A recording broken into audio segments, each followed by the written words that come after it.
भगवान श्री कृष्ण कहते हैं, मृत्यु के बाद यमराज के दूत तनिक भी दया नहीं करते।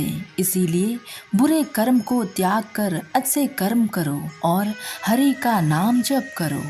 वो बादशाह भी मिट्टी में मिल गए जिनकी खुद पर गुमान था। वो पत्थर भी डूबने से बच गए जिन पर लिखा प्रभु श्री राम का नाम था।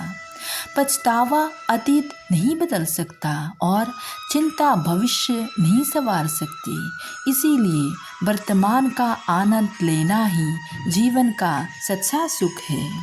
भगवान श्री कृष्ण कहते हैं, साथ रहकर जो छल करे उससे बड़ा कोई शत्रु नहीं हो सकता और जो हमारे मुंह पर बुढ़ाया बता दे उससे बड़ा कोई मित्र नहीं हो सकता।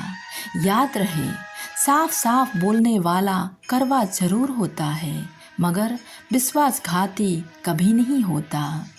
जीवन से बड़ा कोई विद्यालय नहीं, कठिनाइयों से बड़ा कोई परीक्षा नहीं और समय से बड़ा कोई शिक्षक नहीं है। भगवान कृष्ण ने अर्जुन से कहा, हे कौंटे, सभी दुखों का कारण चिंता है और ऐसे जानने वाला निश्चित रूप से चिंता से रहित होकर खुशी और शांत से सभी इच्छाओं से मुक्त हो जाता है। श्री गणेश और बुढ़िया माई की कहानी। एक बार की बात है, एक बुढ़िया श्री गणेश जी का बहुत बड़ा भक्त था। वो हमेशा भगवान श्री गणेश का पूजा और उनकी आराधना किया करती थी। साथ ही भगवान श्री गणेश की पर्व में दिन भर व्रत रखती थी और कथा भी सुनाती थी। इससे ये पता चलता है कि वो बुढ़िया माँ भगवान श्री गणेश का बहुत बड़ा भक्त था। लेकिन उस बुढ़िया के पास भगवान श्री गणेश की एक अच्छी मूर्ति नहीं थी। वो हमेशा सोचते थे कि अगर कहीं से भी भगवान श्री गणेश की अच्छी एक मूर्ति मिल जाती तो मुझे बहुत अच्छी होती, क्योंकि मैं उसमें पूजा कर सकती थी। उसके पास सिर्फ एक मिट्टी का गणेश की प्रतिमा थी और वो पानी के कारण दिन प्रतिदिन मूर्ति गल जाती थी। इसी कारण से वो हमेशा परेशान रहा करती थी और कोई उसे एक मूर्ति ला कर दे दे वही मन ही मन में सोचते रहते थे। एक दिन की बात है, वो बुढ़िया कहीं जा रही थी तो उन्होंने रास्ते में देखा कि एक मिस्त्री घर की पत्थर को काट काट कर उसके डिजाइनिंग कर रहा था। तभी उस बुढ़िया ने उस पत्थर से काट रहे मिस्त्री को जाकर बोला कि मुझे एक भगवान श्री गणेश की प्रतिमा बना कर दे दो, तुम्हारा भगवान भला करेगा। तभी वो डिजाइनिंग कर रहे मिस्त्री कहता है कि जितना देर में तुम्हारी मूर्ति बना लूँगा उतने में मैं एक दीवार खड़ा कर सकती हूँ। मिस्त्री ने कहा कि अब यहाँ से तुम चले जाओ, मेरे पास टाइम नहीं है कि मैं आपके किसी भी प्रकार का मूर्ति बनाऊँ।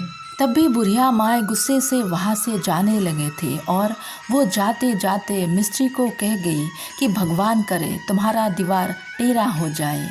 उस समय से लेकर जब भी मिस्त्री दीवार बनाने की कोशिश करता है, दीवार टेढ़ी हो जाती है। आखिर दीवार तोड़ते तोड़ते शाम हो गई थी।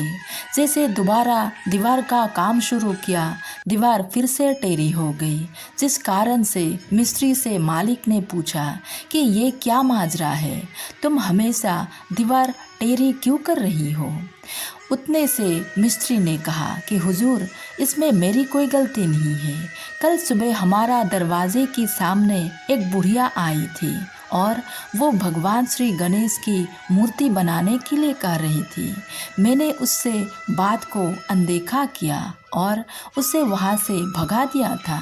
तभी बुढ़िया माँ जाते जाते ये कह कर गई कि तुम जब भी दीवार उठाओगे तुम्हारा दीवार खराब हो जाएगा। तभी उस कंस्ट्रक्शन के मालिक ने उस बुढ़िया माई को बुलवाया और कहा कि मैं आपको एक सोने का भगवान श्री गणेश का प्रतिमा देता हूँ, तुम मेरी इस दीवार को सीधा कर दो ताकि मैं अपने काम को आगे बढ़ा सकूं।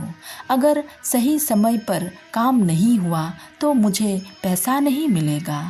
यह सुनकर बुढ़िया माँ उस दीवार को सही करने के लिए भगवान श्री गणेश को पूजा आराधना किया और एक मूर्ति लेकर वहाँ से चली गई। जैसे वो बुढ़िया माँ जाती है, दीवार पर काम शुरू हो जाता है और दीवार फिर से अच्छी बनने लगती है। दोस्तों, इस कहानी से हमें यही सीख मिलती है कि आप अपनी लक्ष्य की तरफ आगे बढ़ो और भगवान के ऊपर अटूट विश्वास रखो। राधे राधे।